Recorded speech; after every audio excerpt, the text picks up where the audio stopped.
करोड़ों लोग हाँ, मंगलवार को शनिवार को मंदिरों में जाते हैं, व्रत रखते हैं, प्रसाद चढ़ाते हैं, तो हनुमान जी ने आपको क्यों पकड़ा?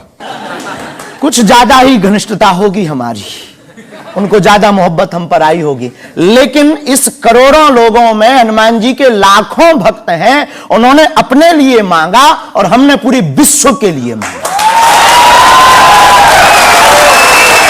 इसीलिए हमें लगता है कि हम में और बाकियों में अंतर। देखिए आपने क्या मांगा, इसके कुछ वीडियोस मैंने देखे हैं। वाह। आप लोगों से कह रहे हैं कि आपके पास जितना चाहे दान दे दो, अपना मकान दे दो, फ्लैट दे दो, बंगला दे दो, घोड़ा दे दो, गाड़ी दे दो, सोना चांदी, बैंक एफडी, मंगलसूत्र, अंगूठी, लुगाई लड़का छोड़ के सब मुझे दे दो। ये हमारा डिस्क्लेमर रहता है दरबार के पहले का। लोगों को जो भावनाएं रहती हैं कि गुरु परंपरा के लोग और साधु लोग दरबार इसलिए लगाते हैं, भगवान को इसलिए रखते हैं कि ये कमाई का जरिया बनाते हैं। और हमने अपने दरबार में बैनर लगा करके, माइक पर ठोक करके बोलते हैं कि यहां किसी भी प्रकार का शुल्क, फीस, दक्षिणा नहीं लगता। पर अगर तुम शिष्य मानते हो अपने आप को और हम गुरु हैं, तो गुरु परंपरा के नाते अगर कुछ भी तुम दे दो, अगर आप भी इंडिया टीवी का ये हाउस हमारे नाम करें,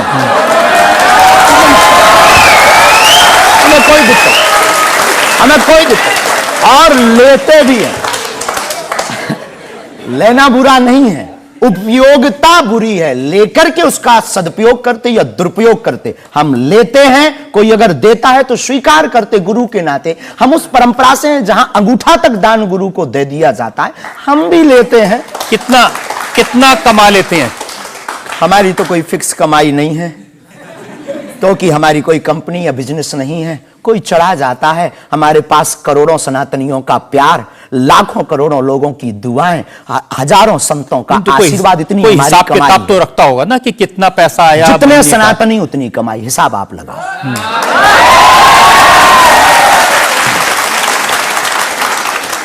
ज्यादा बातें इसलिए होती हैं कि आप जो स्टंट करते हैं पब्लिसिटी के लिए, आप ऐसी बातें कह देते हैं। आप कहते हैं कि बिना वीजा के हनुमान जी रावण की लंका में घुस गए थे। ये जो मॉडर्न युवान भाई बहन है, इनको लंका प्रवेश के बारे में बताएंगे तो इनको ये लगता है कि ये घिसी पिटी बातें इनके दादा परदादा बताते रहे, ये बेचारे ऊब गए। इनको कुछ ऐसा चाहिए कि उस अध्यात्म से कनेक्ट हो पाए। और जैसे रावण ने मुझसे फोन पे बात की। हाँ बिल्कुल, हम वही बोलने ही वाले थे। लगता है आज हमारी शक्ति आपके पास पहुंच गई।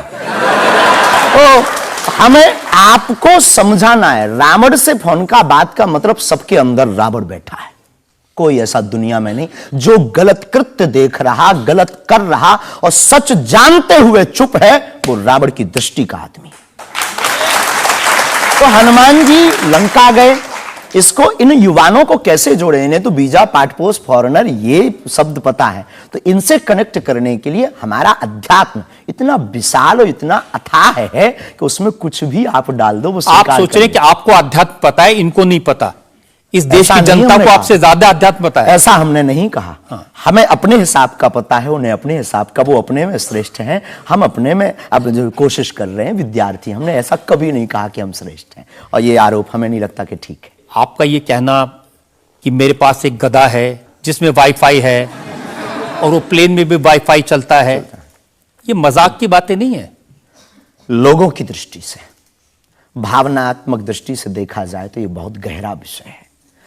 मजाक की दृष्टि से अगर कोई देखेगा तो देखो, जाकी रही भावना जैसी प्रभु मूलत देखी तिन तैसी। भगवान की कोई लीला को सिर्फ रास लीला को उठाते हैं, लेकिन हम तो महाभारत भी उठाते हैं। तो अपनी अपनी दृष्टि है, हम ये मजाक में नहीं कहते। हम उनको बताना चाहते हैं कि हमारे देवी देवताओं से जो हमारे इष्ट की परंपरा की जो निशानी है वो अगर नजदीक रहे, गुरु की निशानी अगर नजदीक रहे, माता पिता की बातों की निशानी नजदीक रहे, तो बेटा कभी गलती नहीं करेगा, वो चार चांद लगाता रहेगा। शास्त्री जी, इसको कहते हैं आप अंधों के शहर में आईना बेचने की कोशिश कर रहे हैं। ऐसा हमारा भाव नहीं है, अपितु हमारा भाव यह है कि उस केवल वाईफाई को हम बताते नहीं, उसकी महिमा भी बताते हैं। और दरबार में आने वाले लोगों को उसकी महिमा का अनुभव भी कराते हैं। तो फिर वो जो बात मजाक की है ना, वो फिर अध्यात्म, आस्था, ईश्वर से जुड़ करके नास्तिक भी आस्तिक बन जाता है।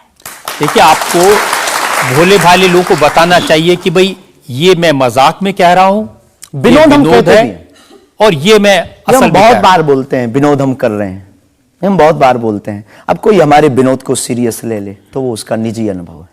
तो अब मैं लोगों को बता दूं कि एक बार बगैर टिकट पकड़े गए थे आप रेलवे में। ये तो बताना चाहिए, बिल्कुल पकड़े गए थे, लेकिन ये भी बताइए कि हम टीटी से ही 1100 रुपया लेकर आए थे। उसी टीटी से लेकर आए थे, जिस वाईफाई की आपने चर्चा की उसी वाईफाई की दम पर उसके बाप का नाम बताकर लेकर आए थे। इसी तरह की बातें कह के ऐसे दिखाते हैं जैसे चमत्कार कर दिया, जैसे मेरे ऊपर हनुमान जी की बहुत कृपा हो गई, मैं भविष्यवक्ता हूं, और फिर जो भोले भाले लोग हैं वो प्रभावित हो जाते हैं। हमने कभी ये नहीं दावा किया कि हम चमत्कारी हैं। आज भी आपकी अदालत में हम कहते हैं कि हम कोई चमत्कारी नहीं है, हम कोई ईश्वर नहीं है, हम कोई महात्मा नहीं है, हम एक आम इंसान हैं। लेकिन हमारी अपने इष्ट के प्रति आस्था, ऋषि परंपरा के प्रति आस्था है, जो महर्षि वाल्मीकि से पत्र दरबार की महिमा चली है, उस महिमा का हम अनुकरण करते हैं और उस आस्था में उलझनों में का रास्ता मिल जाता है तो उसे आप चाहे चमत्कार मानिए अथवा फिर आप अपनी बुद्धि से जो जिसने जो जाना वो हमें माना। देखिए शास्त्री जी, बहुत सारे ऐसे लोग हैं, गरीब हैं, परेशान हैं, बीमारियों से थके हारे हैं, डॉक्टर से आशा छूट जाती है, हॉस्पिटल से आशा छूट जाती है, वो आपके पास आते हैं, वो सोचते हैं यहाँ इलाज मिलेगा। किसी का बच्चा बोल नहीं सकता, किसी का बच्चा चल नहीं सकता, वो लोग बड़ी आस्था विश्वास लेके, जो मैंने जानकारी हासिल की, वो आते हैं, सोचते हैं कि यहाँ से शायद उन्हें कोई रास्ता दिख जाएगा, और उन्हें मिल जाता है। जो आते हैं श्रद्धापूर्वक आते हैं। देखो, जिंदगी में अगर वो परेशान है और डॉक्टर से परेशान होकर के या कहीं से भी निराश होकर के आया और उसे कुछ मिले ना मिले, हम ये तो नहीं कहते, जिसकी जितनी निष्ठा उसको उतना हमारे बागेश्वर बालाजी के दरबार में मिलता। और अगर नहीं मिलता, अगर उसे जीवन जीने की अगर डांडस और सात्तावना मिलती है, तो क्या ये भी कम है? बिना पैसों में, बिना दक्षिणा दिए, बिना कुछ लगे अगर हनुमान जी से जुड़ रहा, अगर वो प्रभु से जुड़ रहा, अगर उसे जीवन जीने में 4 दिन की जिंदगी है, डॉक्टर ने कह दिया तो मर जाओगे, लेकिन बागेश्वर धाम के नाम से उसके चेहरे पे मुस्कुराहट है कि मेरा हारे का सहारा है, तो अगर ये मुस्कुराहट उसके चेहरे पर आती, इससे किसी को गुस्ताखी क्यों? देखिए, अगर बागेश्वर धाम आने से लोगों का इलाज हो जाता है तो फिर आपको कैंसर हॉस्पिटल बनाने की क्या जरूरत है? यही तो हम बताना चाहते हैं कि दुआ और दवा दोनों आवश्यक है। हमने ये नहीं कहा कि हम डॉक्टरों के खिलाफ हैं। अब मैंने पूछ लिया तो आपने दवा ऐड कर दिया उसमें। नहीं, हमने औषधालय बागेश्वर धाम पर खुलवाया है और मंदिर के समीप खुलवाया है। वहां पर ग्राम पंचायत का भवन है, वहां पर आयुर्वेदिक औषधालय है। दुआ और दवा मतलब नीचे दवा है और वहां ठीक नहीं हुए तो दुआ के लिए चढ़ जाओ मंदिर पर, दोनों काम करेगा, ठीक है। और ये कोई नई बात नहीं है, हमने ऐड नहीं की, डॉक्टर खुद ऐड करता है, ऑपरेशन करता है, जब ठीक नहीं होता तो वो भी कहता है तुम भी प्रार्थना करो। लेकिन ये सही है कि जिस इलाके में आप हैं उस इलाके में बहुत सारे ऐसे लोग हैं जो इसी तरह पर्ची निकालते हैं, जो इसी तरह दुआ की बात करते हैं। पूरे भारत में ऋषि परंपरा के अनेक लोग हैं, बहुत लोग तो नहीं कह सकते, पर अनेक लोग पूरे भारत में हैं। और केवल हमारे इलाके में नहीं, पूरे भारत में। हमारे इलाके में बागेश्वर बालाजी की महिमा और दादा गुरुजी के पास दरबार से, कृपा से बहुत से महापुरुष और भी। मैं बताता हूं, एक लवलेश नाम के गुरुजी हैं, 20 साल की उम्र है, और वो भी इसी तरह से पर्ची निकालते हैं। हम कभी ऐसे मिले नहीं, इस भाव से हमारा कभी मिलना नहीं हुआ, और इस विषय पर उनका निज मत हो हम कह नहीं सकते, ईश्वर जाने। नहीं, मत तो पता नहीं, उनके ऊपर रेप का इल्जाम है और वो जेल में है, कह नहीं सकते। तो उस एरिया में ऐसे और भी बहुत सारे लोग हैं। अभी हम अर्जी लगाने के हिसाब से घूमे नहीं हैं। आप कहो तो इस बार जाकर के घूमेंगे कितने लोग हैं। अभी तो हमें एक पता है, छतरपुर जिले में एक गढ़ा गांव है, वहां बागेश्वर धाम है, वहां सदगुरु सन्यासी बाबा से परंपरा चली दरबार की, आप भी आइए। ये बात सही है कि देश में बहुत सारे ऐसे लोग हैं जो कहते हैं हमारे पास सिद्धि है। एक जयपुर में है, उन्होंने बताया कि मैंने कर्ण पिशाच को साधा हुआ है, और वो भी किसी की भी डेट ऑफ बर्थ बता देते हैं, किसी के परिवार वालों का नाम बता देते हैं। हमारे पास ऐसी कोई सिद्धि नहीं है, ना हमने ऐसी कोई साधना कर रखी है। हमारे पास सिर्फ अपने इष्ट पर, हनुमान जी पर भरोसा है, जो अष्ट सिद्ध नवनिधि के दाता हैं। ना हम कोई डेट बताते हैं, ना हम कोई नाम बताते हैं, और अगर उनकी कृपा से पता चल जाए तो कोई बुरी बात नहीं। जनता से जो सवाल पूछना चाहते हैं। आमतौर पर क्या होता है कि संत का नाम आते ही हमारे माइंड में एक इमेज बनती है कि गाड़ी होगी, बहुत ही जो उनकी वेशभूषा होगी बहुत ही सिंपल और सरल होगी, लेकिन आपकी वेशभूषा देख के, टोपी देख के लगता है एकदम कलरफुल रहता है। आपकी दुनिया ही रंगीन है तो साधु को भी रंगीन होना चाहिए। बहुत बढ़िया, बहुत बढ़िया। जब 7 रंगों की भरी दुनिया है माय डियर सिस्टर, 7 रंगों से भरी दुनिया है, तो मुझे क्या दिक्कत है? और हम कोई साधु नहीं, हम कोई महात्मा नहीं, ना हमने चोला ले रखा है। हम एक वर्ण व्यवस्था की बात नहीं करेंगे, हम एक गुरु के शिष्य हैं और आम इंसान हैं। और अगर कोई सरनेम पूछे तो हम शुक्ल वंशीय सरयूपारी ब्राह्मण है। तो जो 7 ब्राह्मणों की वेशभूषा है वो हमने धारण की, गुरु के नाते हमने ये पादुका अपनी एक परंपरा को निर्वाहन करने के लिए धारण की। और टोपी कोई आया तो दे गया, अगर आप कुछ दो बहन हमें तो वो भी स्वीकार है। आप चाहो तो कुछ हमें पहनने को दे सकते हो, हम पहन लेंगे। एक वेबसाइट ने लिखा कि ये जो टोपी पहनते हैं ये पहनाने वाले से भी कुछ गुरु दक्षिणा लेते हैं, जो कपड़े पहनते हैं, जो कपड़े जिसके दिए पहनते हैं उससे भी कुछ पैसा लेते हैं। आज तक ऐसा कोई मिला नहीं है, खोज जारी है। किसी ने हमें आज तक दक्षिणा नहीं दी टोपी पहनाने के नाम पर या कपड़े पहनाने के नाम पर। हम तो राह चलते कोई मिल जाता है तो उसका पहन लेते, अपना दे देते हैं। हम तो साधु उस परंपरा के हैं, उस परंपरा के। लेकिन अच्छे लगते हैं आपको ये रंग बिरंगे कपड़े? बहुत आनंद आता है। क्या दिक्कत है साहब? किसी को दिक्कत है वो हमसे ज्यादा रंगीन पहने। एक शायर ने कहा कि जो खानदानी रईस हैं वो मिजाज रखते हैं नर्म अपना, आपका लहजा बता रहा है आपकी ये दौलत शोहरत नई नई नहीं।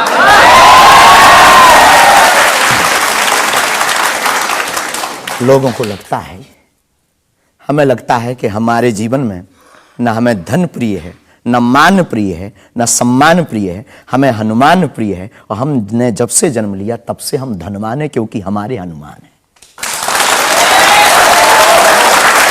और दुनिया का प्रत्येक हनुमान भक्त धनवान है जिसके जीवन में हनुमान है। और वो निर्धन है इस दुनिया में जिसके जीवन में भगवान नहीं, वो निर्धन है। और अगर बाप हनुमान हो और धनवान हनुमान हो और उनका भक्त अगर रंगीन ना हो, पीला लाल ना हो, जब हनुमान जी लाल देह लाली से हो सकता तो लाल पगड़ी क्यों नहीं हो सकती? ये मुझे पता चल गया है कि आप इसी तरह की डायलॉग बाजी करके ही इतने पॉपुलर हुए हैं। जी, कुछ लोग आपको पीठाधीश्वर मानते हैं, कुछ लोग गुरु मानते हैं, लोग महाराज कहते हैं, बड़ा आदर करते हैं, कोई संत कहता है, लेकिन आप जिस भाषा का प्रयोग करते हैं वो इस गरिमा के अनुकूल नहीं लगती कई बार। जैसे आपने एक पत्रकार को कहा कि तुझे नंगा कर दूंगा, ये साधु की भाषा तो नहीं हो सकती, ये संत की भाषा तो नहीं हो सकती। ब्राह्मण समाज पर कमेंट करने वाले एक व्यक्ति को आपने कहा मूर्ख, ठठेरी के बरे, नकट्टा। तो ये ठठेरी क्या होता कोई हम जातिवादी नहीं है, पहली बात तो हम ये क्लियर करें। नहीं, ये ठठेरी क्या होता है? ये हमारे बुंदेलखंड का एक भावनात्मक शब्द है, ठठरी। जब माताएं बड़ी आवेश में होती है और बालक कोई गलती कर देता है तो माताएं अपनी बालक को कहती हैं, अरे ठठरी के बरे सुधर जा, न कटा।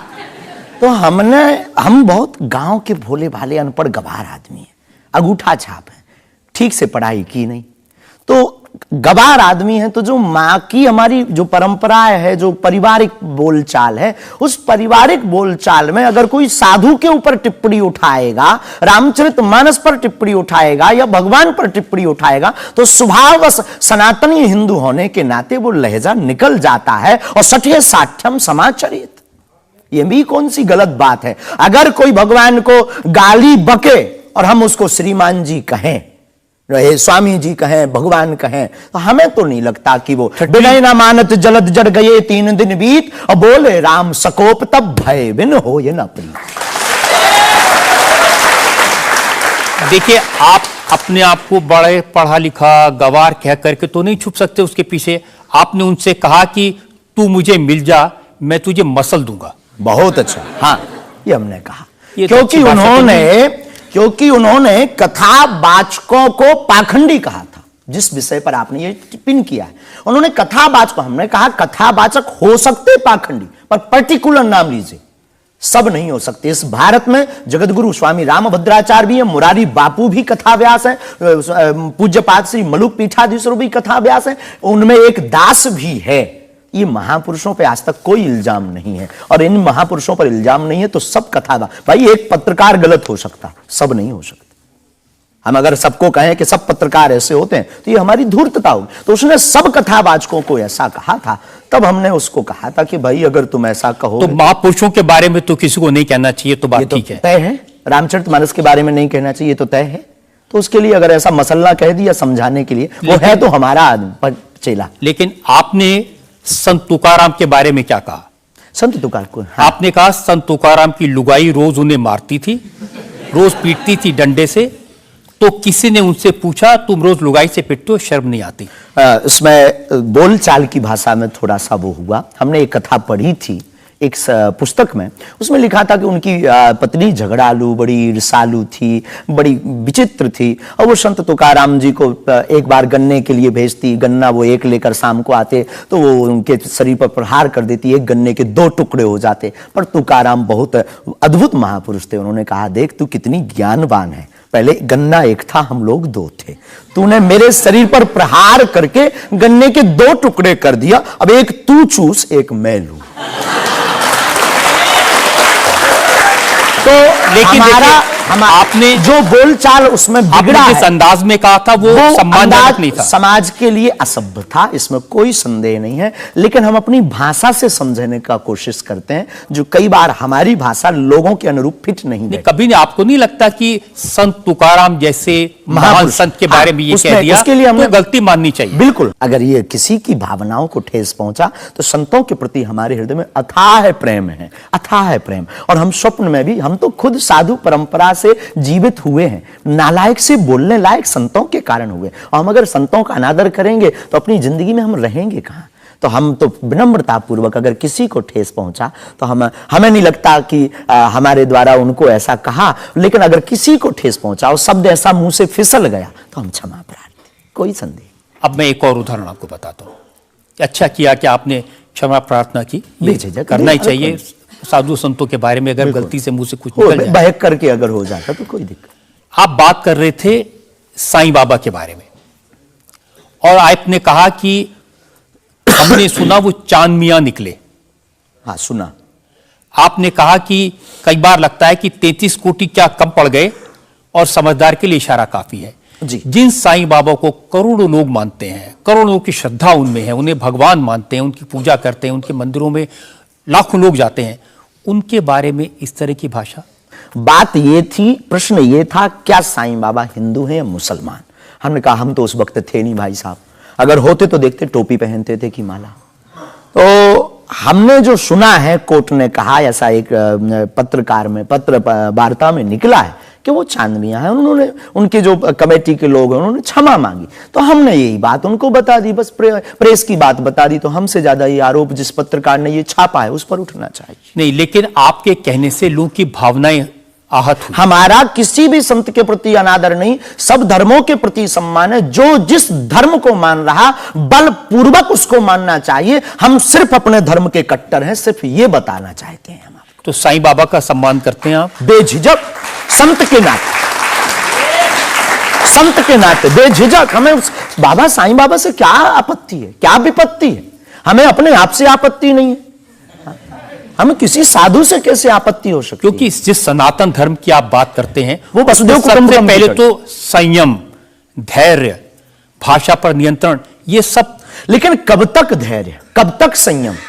राम की यात्रा पर कब तक पत्थर सहेंगे? पालघर के संतों को बर्बरता के साथ मारा जाता है, कब तक सहेंगे? रामचरितमानस की प्रतियां जलाई जाती हैं, कब तक सहेंगे? संतों को पाखंडी इस देश में बताया जाता है, कब तक धैर्य और संयम रखें? एक दिन भगवान का भी धैर्य खो गया था और उन्होंने भी बाण मार करके समुद्र को सुखा दिया था और रावण का दमन कर दिया था। हम कब तक धैर्य, ये भोले भाले लोग, ये भोले भाले सनातनी कब तक ये धैर्य सहेंगे? और एक बात हम आपकी अदालत में बोल देते हैं, सनातन के लिए अगर हमारे प्राण जाते हो और अगर लोगों की दृष्टि में हम असंयमित हैं तो ये हमें बने रहने दीजिए। देखिए, सनातन धर्म के बारे में आप अच्छी बातें कही, किसी को आपत्ति नहीं है, लेकिन अभी जो आप इतनी जोर जोर से कह रहे थे कब तक बर्दाश्त करें, कब तक बर्दाश्त करें, तो कौन आपको बर्दाश्त करने को कह रहा है?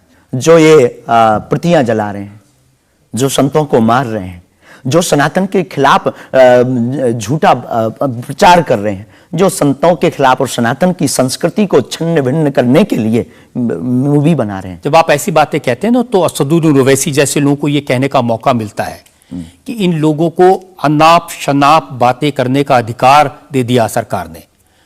उनको लगता है कि इस तरह की बातें करते हैं उससे समाज में नफरत पैदा होती है, दीवारें खड़ी होती हैं। हम करें तो चोरी, वो करें तो सीना जोरी। उनके मंचों से मारने काटने की बात होती तब नहीं। अक्षरधाम में 40 हिंदुओं को मारा जाता तब नहीं है। उनके खुले मंच पर धर्म परिवर्तन करवाया जाता है तब कुछ नहीं होता है। उनके खुले मंच पर संतों को, कितने संतों की हम आपको वीडियो क्लिप ना दिखा दें, उनके खिलाफ टिप्पणी की, गाली बकी गई, यहां तक कि हमको भी रोज 500 गालियां आज दी जा रही। तो क्या यह सही है? शास्त्री जी, हिंदू समाज में भी ऐसे बहुत सारे लोग हैं जो इस तरह की भाषा का इस्तेमाल करते हैं, जो इस तरह की धमकियां देते हैं, जो दूसरे धर्मों की भावनाओं को हमें नहीं आहत लगता करते कि हिंदू समाज धमकियां देता है, जवाब दे। समाज नहीं, हिंदू समाज में भी कुछ लोग ऐसे वो हैं, कुछ लोग अगर जो हैं इसी तो तरह का भाषा का इस्तेमाल सबका करते तो नहीं कह सकते, हाँ। पर हम प्रति उत्तर दें। जो लोग ऐसे लोग हैं उनके लिए भी आपको उसी सख्ती से बोलना चाहिए। हम किसी भी पंथ के विरोधी नहीं हैं, हम सनातन धर्म के कट्टर हैं, और सनातन का विरोध हमें मुसलमानों से डर नहीं है, ना पादरियों से, ईसाइयों से, अपने में भी रहने वाले कुछ जयचंदों से भी डर है जो सनातन का विरोध कर रहे हैं। हम उनके खिलाफ भी बोलते हैं।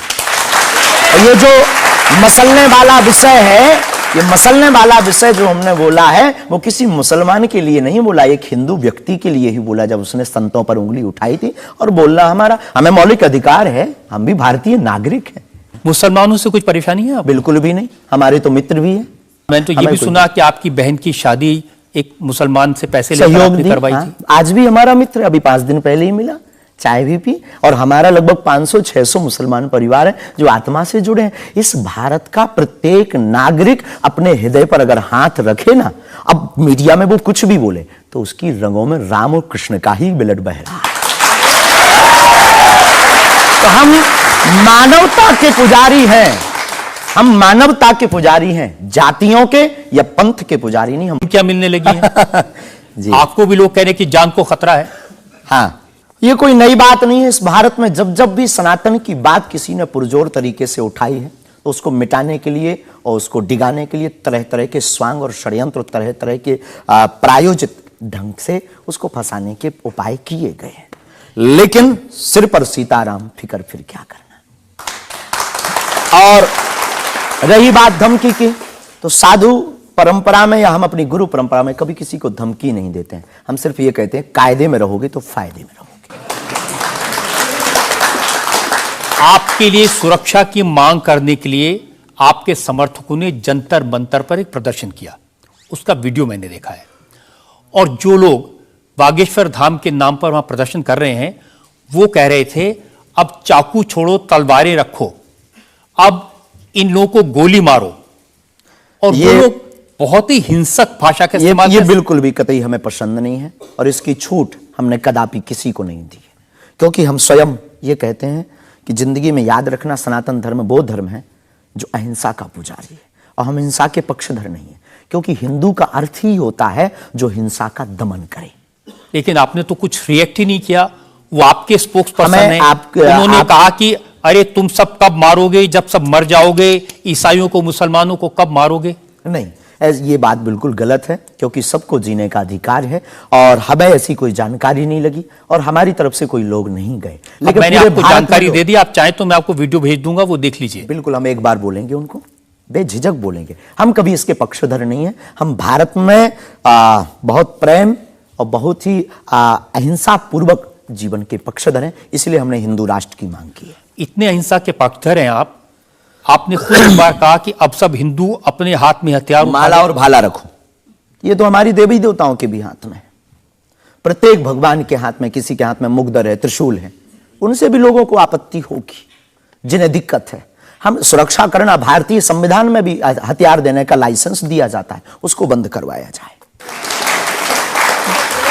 जो हथियार देने का लाइसेंस है वो इसलिए आत्मरक्षा के लिए। आत्मरक्षा के लिए। तो हम भी आत्मरक्षा के लिए भाला रखवा रहे हैं। हमारी क्षमता नहीं ना बंदूक लेने की, साहब गरीब आदमी है।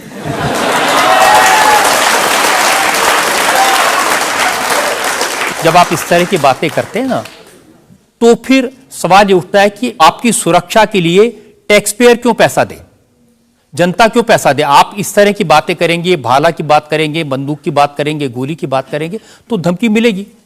हाँ मिलेगी, लेकिन हमने कभी बंदूक की बात नहीं की, हमने भाला और माला की बात की। और रही बात सुरक्षा की, तो प्रत्येक नागरिक की सुरक्षा करने की जिम्मेदारी भारत सरकार की है। और हमें अपने इष्ट और भारत की सरकार पर भरोसा है, वर्तमान सरकार पर भरोसा है। साधु संत के तुम रखवारे, असुर निकंदन राम दुलारे, एक तो हमारा पहला भरोसा ही है। हमारे इष्ट हमारे हनुमान जी है, और हमारा ये धमकी नहीं है। और बार बार मरना नहीं, एक बार बचना नहीं, तो डरना किस बात का?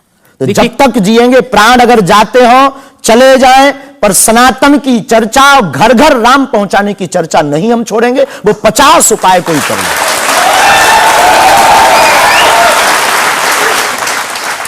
कोई ना कोई डर तो है। आप कहते हैं कि मैं अब बुलडोजर खरीदने वाला हूं, हिंदुओं एक हो जाओ, पत्थर मारने वालों पर बुलडोजर चलाओ। ये भी हमारा अहिंसात्मक बयान है, पूर्ण अहिंसात्मक। बुलडोजर कब से अहिंसात्मक हो गया? वाह, ये कुआं खोदने के भी तो काम आता है। तो हमने कहा कि अगर राम की यात्रा पर कोई पत्थर फेंकेगा तो बचाने के लिए भाई बुलडोजर खरीदो। और अगर किसी को अपनी शरीर की दिक्कत है या किसी को अपने पंथ को दिक्कत है, वो क्रेन खरीद ले, हमें क्या दिक्कत है? हम कोई रोक नहीं रहे हैं, लेकिन अभी हमारे पास इतना रुपया नहीं आया कि हम बुलडोजर लें। और अगर आप लोग सहयोग करेंगे तो हम रख लें। देखिए,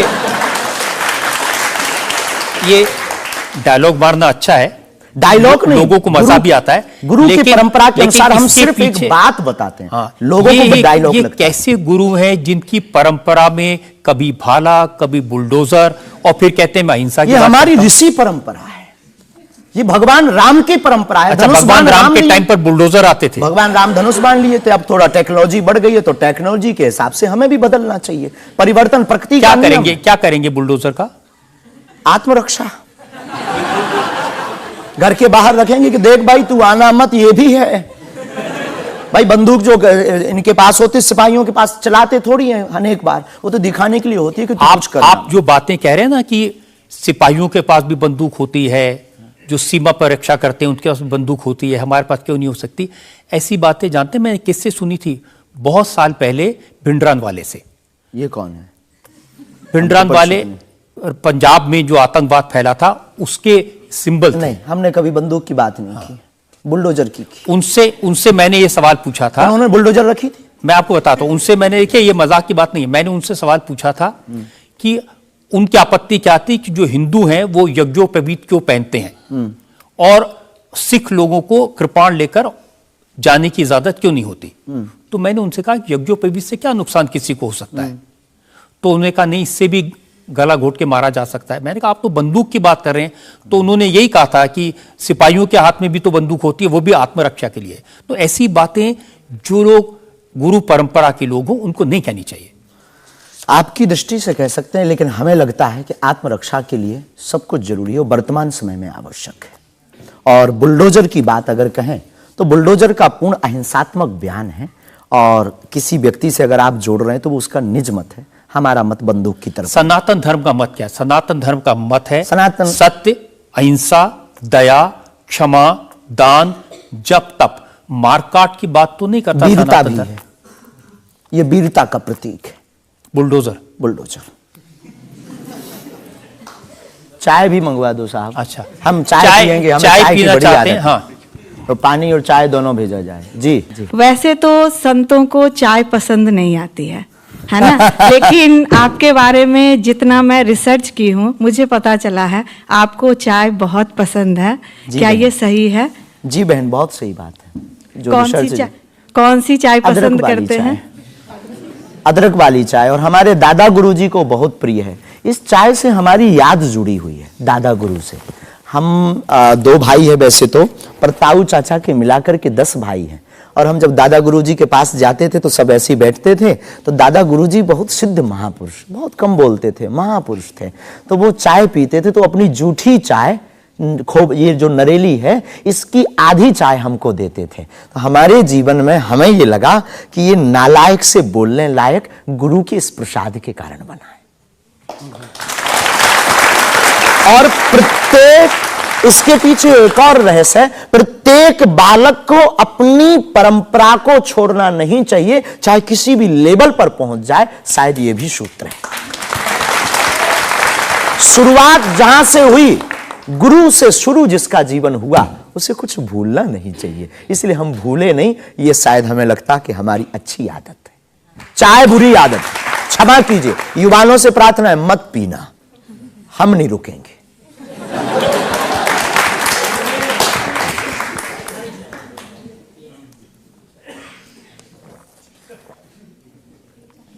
और हमारे दादा गुरु ने तो श्लोक भी बनाया है, कहो तो सुनाऊं। चाय पर श्लोक, चाय पर श्लोक आपने नहीं सुना होगा, एक बार सुन।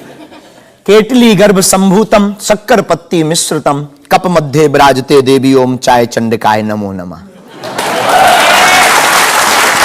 और केवल इतना ही नहीं, चाय और चाह दोनों जिंदगी में बहन जरूरी है। चाय हमारे लिए जरूरी है क्योंकि हमें लगता कि चाय से गुरु की याद आती है, और जिससे ईश्वर की याद आए वो बुरी चीज भी अच्छी है।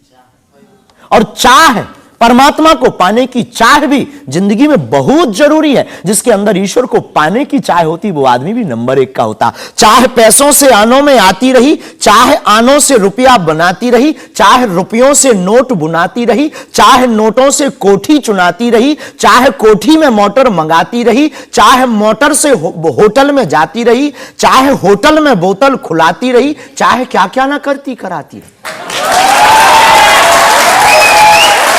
चाहे मोटर से होटल में जाती रही, चाहे होटल में बोतल खुलाती रही, चाहे क्या क्या ना करती कराती रही, चाहे पाली जिन्होंने वो पीले हुए, चाहे छोड़ी जिन्होंने वो रसीले हुए, चाहे जी से लगी जी जरा हो गया, चाहे हरी से लगी जी हरा हो गया। अब एक ही चाहे हमको चाहिए, वो अगर चाहे हनुमान जी तो फिर क्या चाहिए।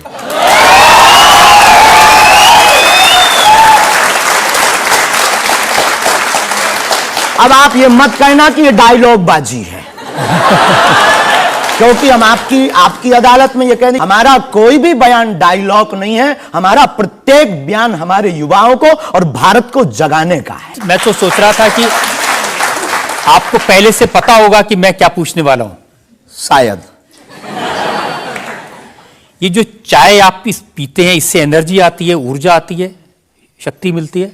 लगभग गुरु की याद आती है। और देखो चाय पीना, देखो सच बात यह है कि चाय पीना ठीक नहीं है, चाय हानिकारक है, भूख मारती है।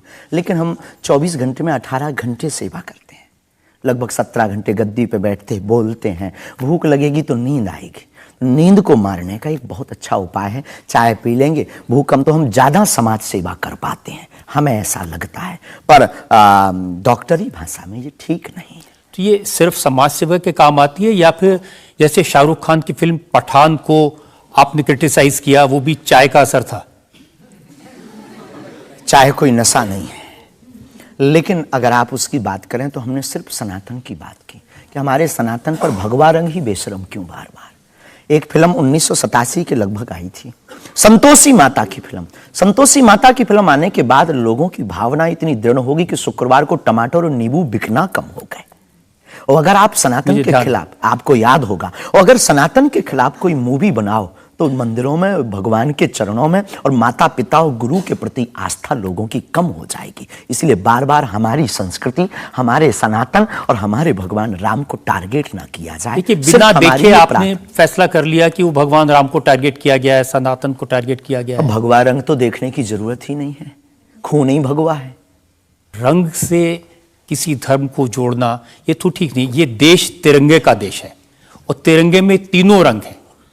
बिल्कुल है, और सब रंगों का सम्मान करना चाहिए। तो है, तो हमने कभी, अच्छा तो भगवा रंग, हरा रंग भी तो बेशरम हो सकता है। हाँ, क्यों नहीं हो सकता? हो सकता ना। हाँ। बस यही हमारी मांग है। देखिए, ये इस तरह की जो मांगे करते हैं ना, उसी पर मुझे आपत्ति है। आप कहते हैं ये भारत राष्ट्र हिंदू राष्ट्र बने, बेझिझक बने। हिंदू राष्ट्र बनेगा, ये जातिवाद, हम जातिवाद के खिलाफ हैं। कब तक गालियां जातिवाद के नाम पर, कब तक राजनीतिक रोटियां सेकी जाएंगी? ये बंद करो अब। कब तक जातिवाद के नाम पर वोट लेंगे? आप ये बंद करो। भारत को हिंदू राष्ट्र बनाओ, सामाजिक समरसता होगी, सब में समानता होगी, सौहार्दता होगी, न पत्थर गलेंगे, न रामचरितमानस जलेगी, न राम के ऊपर कोई टिप्पणी होगी। हिंदू राष्ट्र होगा तो राम राज्य आ जाएगा। भारत विश्व गुरु है। शास्त्री जी, ये जो देश है ना, ये भारत के संविधान से चलता है। वो संविधान जो बाबा साहब अंबेडकर ने बनाया था। क्षमा कीजिए, हम उसके आदर करते हैं, हमारे पूर्वजों ने स्वीकार किया। कहां आदर कर रहे हैं? वो संविधान कहता है ये धर्मनिरपेक्ष राज्य है, इसमें रिलीजन के नाम से इसको देश नहीं बनाया जा सकता। संविधान का प्रथम पृष्ठ ही भगवान राम के चित्र से प्रारंभ होता है। हाँ बिल्कुल, संविधान का प्रथम पृष्ठ, जिस देश का संविधान भगवान राम से प्रारंभ हो, तो क्या वो हिंदू राष्ट्र, राम राज्य नहीं हो सकता है? वही संविधान जो भगवान राम के पृष्ठ से शुरू होता है, वही संविधान कहता है कि भारत एक धर्मनिरपेक्ष हमने ऐसा राज्य है। सुना है, पढ़ा नहीं है, पूछना नहीं, पंथ निरपेक्ष कहा है। धर्म तो सिर्फ सनातन नहीं, धर्मनिरपेक्ष। हाँ, तो धर्म सिर्फ सनातन है, बाकी सब पंथ। देखिए, और जो देश धर्मनिरपेक्ष नहीं होते, जैसे हमारे पड़ोस में पाकिस्तान धर्म के आधार पर बना, उसका क्या हाल है ये आप देख रहे हैं। देख रहे हैं। लोगों के पास खाने को रोटी नहीं है, आतंकवाद चरम सीमा पर है। जब इस्लाम के नाम पर देश बनेगा, धर्म के नाम पर बनेगा, तो ये होगा। बिल्कुल बात सही है आपकी, लेकिन हम आपको बता दें, बाकी सब पंथ हैं, धर्म सिर्फ सनातन है।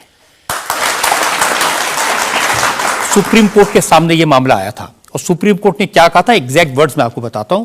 सुप्रीम कोर्ट ने कहा कि भारत जैसे धर्मनिरपेक्ष देश में धर्म के आधार पर घृणा फैलाने की, लोगों को बांटने की गुंजाइश नहीं है। जी, सुप्रीम कोर्ट तो का ये नहीं करना चाहिए। हमारी तरफ से आदर है, लेकिन भारत हिंदू राष्ट्र था, है, बस घोषणा की जरूरत है। देखिए, आप रंग के नाम पर फिल्मों का विरोध करते हैं। आपने कहा कि ये फिल्म नहीं चलने देंगे। हम सिर्फ सनातन के विरोधियों का विरोध करते हैं। कोई रंग से, कोई व्यक्ति से, किसी संप्रदाय से हमारा कोई विरोध नहीं। सनातन के विरोधी से हमारा विरोध है, वो किसी भी बिरादरी या समुदाय या समाज का, चाहे भले ही क्यों। आपको यह भी समझना होगा, जिस फिल्म का आप इतना विरोध कर रहे थे, जिसको आप कह रहे थे कि लोग देखने ना जाएं, उसको करोड़ों ने देखा और वो लोग सुपरहिट फिल्म हुई। होनी भी चाहिए। हमने सुना सुधार भी किया है, और सुधार करके कोई करे तो फिल्मों से हमारा कोई विरोध नहीं है, क्योंकि वो एक कला है और कला के प्रति हमारा सम्मान है। नहीं, लेकिन आप तो बार बार, कभी आप आमिर खान की फिल्म का जिक्र करते हैं, कभी क्योंकि वो पीके वाली मूवी बना करके भगवान को गाल पर चिपका करके शंकर जी को बाथरूम में बंद करता है। तो क्या ये सही है? जिसके प्रति हमारी आस्था है, लाखों लोग कहेंगे इस बात को सुनने के बाद, जिनके प्रति हमारी आस्था है, उनके साथ ऐसा मजाक किया जाए, भगवान के साथ खिलवाड़ किया जाए, क्या ये सही है? और उसकी बात बोलना अगर विरोध है तो हम मरते दम तक विरोध करेंगे। शास्त्री जी, मुझे कभी कभी लगता है कि चूंकि आपकी उम्र कम है, जैसे आप भिंडरान वाले को नहीं जानते, ऐसे ही फिल्मों का इतिहास भी आप नहीं जानते। एक फिल्म आई थी बैजू बावरा, उसमें एक भजन था, मन तड़पत हरि दर्शन को आज, जो सबसे हिट था। इसे लिखा शकील बदायूनी ने, म्यूजिक दिया नौशाद ने, गाया मोहम्मद रफी ने। हम आपको बहुत विनम्रता पूर्वक कहें कि हम किसी भी समुदाय के विरोधी नहीं हैं। पुनः हम कहते हैं, हम रहीम को मानने वाले और कबीर का सम्मान करने वाले हैं। हम शेख मुबारक के साथ मित्रता निभाने वाले। ये आपको समझने की जरूरत है, ये मलिक मोहम्मद जायसी और रसखान का देश है, जहां पर उन्होंने भगवान का गुणगान किया। हमने कभी विरोध नहीं किया, सम्मान किया, रसखान के पद गाए, रसखान के प्रति हमारा आदर है, और भारत में सामाजिक सौहार्दता बनी रही, ये हमारी मांग है। और क्या ये नाजायज मांग है? नहीं, जिन आमिर खान का जिक्र कर रहे हैं, उन्होंने जब लगान फिल्म बनाई, उस फिल्म में जो भजन था वो जावेद अख्तर ने लिखा और रहमान ने उसका म्यूजिक दिया। जी, तो उसके प्रति सम्मान है। हमने सुना नहीं है, अभी तक उस फिल्म को देखा नहीं है, पर उसके प्रति हमारा सम्मान है। उसके प्रति हमारा कोई अगर वीडियो के लिए विरोध का मिले तो दिखाइए। मैं भेजूंगा आपको, यही आपकी नहीं, हमारा विरोध उस गाने के प्रति नहीं, उस गाने के प्रति नहीं है। बस हमारा तो सिर्फ सनातन की बात है, फंडा सिर्फ सनातन। सिर्फ मैं कह रहा हूं कि आपको जिसका विरोध करना है उसके बारे में थोड़ी सी जानकारी हासिल कर लीजिए। आपको न मिले तो मुझसे पूछ लीजिए। बहुत अच्छा है, अब आगे से ये कोशिश करेंगे, लेकिन सनातन के लिए पूछ नहीं पाएंगे हम। सनातन पर उंगली उठाएगा तो इधर से भी डायरेक्ट सीधा सा होगा। ऐसा लगता है कि जैसे आपने सनातन धर्म के नाम पर धमकियां देने की दुकान खोल ली है। अगर किसी को यह धमकी लगती है तो उसे लगना चाहिए, क्योंकि प्रत्येक भारतीय नागरिक को बोलने का अधिकार है और हमें भी बोलने का अधिकार है सनातन के लिए, क्योंकि हमारा जन्म सनातन के लिए हुआ, हमारा जीवन सनातन के लिए है और हम मरेंगे भी सनातन। बोलने पर आपत्ति नहीं है, हम धमकी देने पर आपत्ति है। हम धमकी नहीं देते, हम सिर्फ ये कहते हैं कायदे में रहो तो फायदे में रहो। ये भारत राम का देश है, बस हम कायदा सिखाते हैं और गुरु का काम है कायदा सिखाना, धमकी नहीं। गुरु क्या डांट करके धमकी देता है? गुरु धमकी, अगर कुम्हार मटका बनाता है तो भीतर से हाथ भी तो लगाता है। तो हम तो गुरु परंपरा के हैं, तो गुरु के नाते हम समझाते हैं, माय डियर मेरे प्यारे, सनातन के लिए मत बोलो। बुंदेली भाषा, ऐसी भाषा बोलेंगे तो अच्छा है। नहीं बोलेंगे पर ठठरी बरे भी नहीं छोड़ेंगे। देखिए, एक उदाहरण मैं आपको देना चाहता हूं। YouTube पर मैं देख रहा था, एक वीडियो है आपका, और उस वीडियो को देखने से यह इंप्रेशन आता है कि जैसे प्रधानमंत्री नरेंद्र मोदी आपके दरबार में आए, और एक नहीं 3 ऐसे वीडियो हैं बागेश्वर धाम ऑफिशियल चैनल पर। अब आपके समर्थकों ने बनाया, मैं आपको दिखा देता हूं, आप बताइए कि वो आपका है क्या नहीं। बागेश्वर धाम सरकार पहुंचे पीएम मोदी, तो क्या मोदी जी भी बागेश्वर धाम सरकार के भक्त हो गए हैं? आए दिन बागेश्वर सरकार के पास नेताओं की भीड़ लगी रहती है, जिसमें प्रधानमंत्री नरेंद्र मोदी जी का नाम भी शामिल है, जो कुछ दिन पहले ही बागेश्वर धाम सरकार के दर्शन करने पहुंचे थे। और कहा जाता है कि कुछ दिन पहले नरेंद्र मोदी जी भी बागेश्वर धाम सरकार से अपनी अर्जी लगवाने आए थे। तो आइए सुनते हैं स्वयं पंडित धीरेन्द्र शास्त्री से। मोदी जी को ये प्रोजेक्ट करते हुए जैसे बागेश्वर धाम आए, मेरी जानकारी है कि 3 वीडियोस हैं, उनमें से एक बागेश्वर धाम का है। बागेश्वर धाम के ऑफिशियल चैनल से कभी हो ही नहीं सकता है, न ऐसी भूल हो सकती है, क्योंकि हमने कभी ऐसी इजाजत नहीं दी। ये बहुत बड़ी गलतियां हैं। टीआरपी के चक्कर में रोज तो लोग हमारी शादी करवा देते हैं यूट्यूब पर। आपने सिर्फ ये भर देखा, ये भी तो देखिए कि हर बार हमारी लड़की बदल दी जाती है।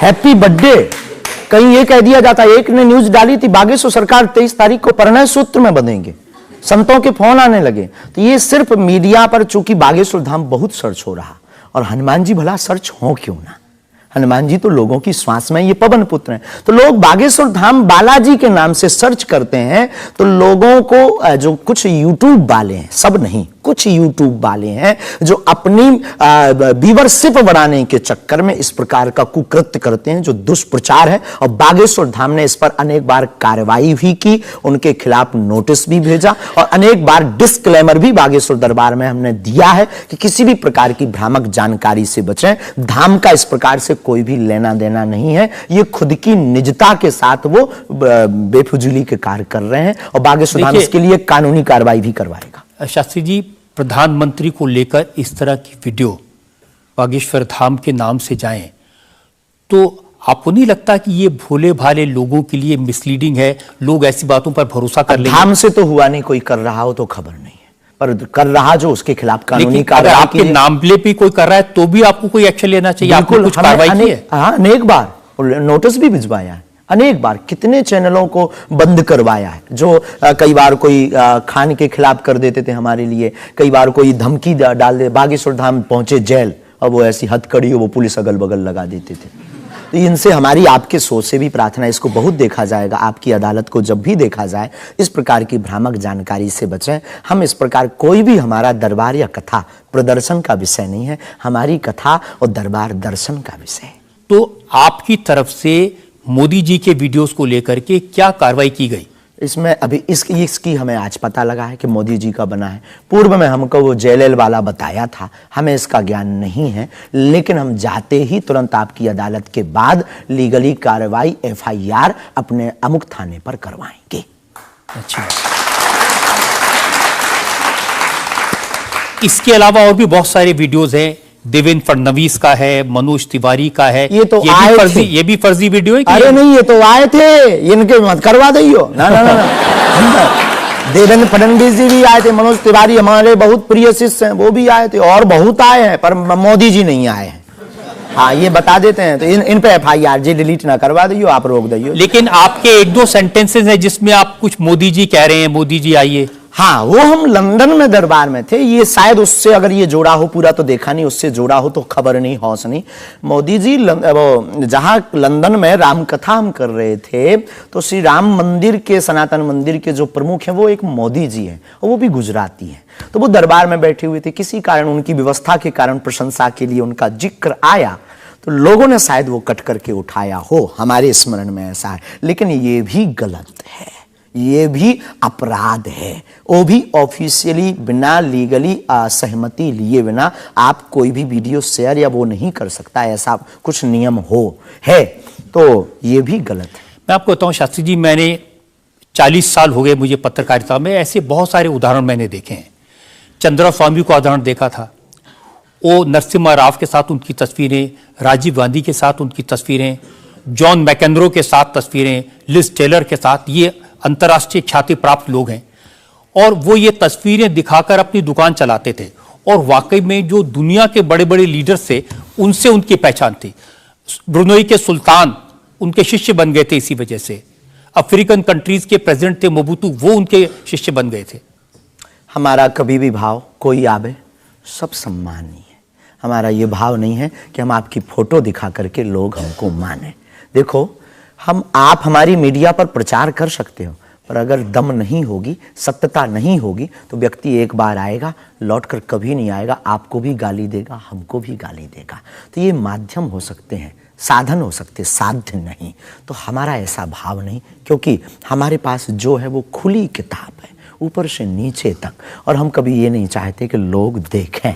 अब कोई देख रहा तो उनकी दृष्टि और उनकी आंख है, हम तो सिर्फ ये चाहते हमें हमारा परमात्मा हनुमान जी देखे, बस। क्या चाहते हैं आप हनुमान जी से? सनातन धर्म और हिंदू राष्ट्र। फिर भी मांग पूरी नहीं होगी। अगर हिंदू राष्ट्र आप कह देंगे कि बन गया तो हम अखंड भारत मांगेंगे।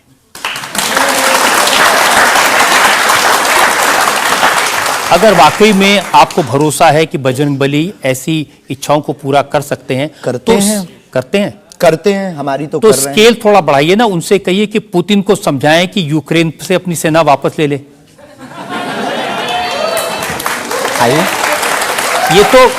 ये तो अंतर्राष्ट्रीय, क्योंकि उससे जो यूक्रेन क्रिश्चियन मुल्क है उनको पता चलेगा कि सनातन धर्म की शक्ति कितनी है। हम अपनी तरफ से प्रतिदिन विश्व में कल्याण हो, विश्व में शांति हो, ये अर्जी लगाते हैं। और हनुमान जी ने रावण को भी समझाया था, मान जा भगवान है, वापस कर दो जानकी माता को। लेकिन जिसकी आ गई हो तो हनुमान जी की बातें उसे नहीं भाती हैं। गुरु के नाते हमने भी प्रार्थना की, अब किसी की आ गई, हम जो बताने, हमारे पास लोग आते, महाराज जी हम मर ना जाएं। अब उसको क्या कहें कि जो बता रहा उसे भी मरना है।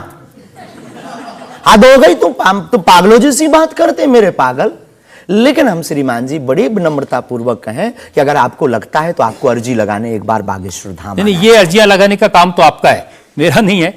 और अंतर्राष्ट्रीय विषय पर अब टर्की में इतना बड़ा जलजला आया है, इतना बड़ा भूकंप आया है, हजारों लोग मर गए हैं, तो कुछ आपको अर्जी लगानी चाहिए। बिल्कुल, हमने प्रार्थना तुरंत की और हम प्रार्थना करते कि प्रतिदिन जो भी हमारे पास है चूरन चटनी, हम अपने गुरुजी से और बालाजी से प्रार्थना करते विश्व का मंगल हो, सबका भला हो। इससे आपको फर्क नहीं पड़ेगा कि वो क्रिश्चियन कंट्री है या इस्लामिक मुल्क? बिल्कुल भी नहीं, हम तो खुद गए, हम तो पूरी दुनिया का मंगल की कामना। हम उस धर्म से हैं जहां वसुदेव कुटुंबकम की चर्चा की जाती, सर्वे भवन्तु सुखना सर्वे सन्तु निरामया, सब में मंगल हो, मंगल भवन अमंगलहारी। हम ऐसे नहीं, हम मानवता के हैं। जिसके अंदर दुख है, हे बालाजी उसके संकट, आप संकट मोचन है, उसके संकट मिट जाएं, हमें कोई फर्क नहीं पड़ता है। ये अच्छी बात आपने कही। आज हमने मुकदमा चलाया बागेश्वर धाम के प्रमुख धीरेन्द्र कृष्ण शास्त्री पर। हमने उनसे पूछा उनके चमत्कारों के बारे में, उनके प्रवचनों के बारे में, उनके धमकी भरे बयानों के बारे में, उनके स्टंट्स के बारे में और उनको लेकर सोशल मीडिया में चल रहे मिसलीडिंग वीडियोस के बारे में। अब वक्त है आपकी अदालत में आज के जज विनोद अग्निहोत्री के फैसले का। बागेश्वर धाम के प्रमुख आचार्य श्री धीरेन्द्र शास्त्री पर लगे सभी आरोपों और उनके जवाब सुनने के बाद अदालत इस निष्कर्ष पर पहुंची है कि ऋषि और संत परंपरा वाले इस देश में उन्हें भी अपने विचार लोगों तक पहुंचाने का अधिकार है। लेकिन जिस तरह धर्म के नाम पर पाखंड और धोखाधड़ी भी होती है, इसलिए श्री शास्त्री को बहुत सावधान रहने की आवश्यकता है। अदालत तमाम इल्जामों से श्री धीरेन्द्र शास्त्री को बाइज्जत बरी करते हुए निर्देश देती है कि बागेश्वर धाम बालाजी सरकार श्री हनुमान जी की कृपा से उन्हें यदि कोई सिद्धि और प्रसिद्धि मिली है तो उसका उपयोग लोक कल्याण और समाज की नैतिक आध्यात्मिक उन्नति के लिए करें और देश समाज में प्रेम, शांति, सद्भाव का वातावरण बनाने में सहायक हों। शास्त्री युवा है, इसलिए उनमें जोश स्वाभाविक है, परंतु जोश के साथ साथ होश भी अत्यंत आवश्यक है। अदालत अपेक्षा करती है कि उनकी वाणी में संयम, करुणा और क्षमा से अभिभूत रहेगी। आशा है कि धीरेन्द्र शास्त्री सनातन धर्म के इन्हीं शाश्वत मूल्यों के साथ भारतीय संत परंपरा को आगे बढ़ाते रहेंगे।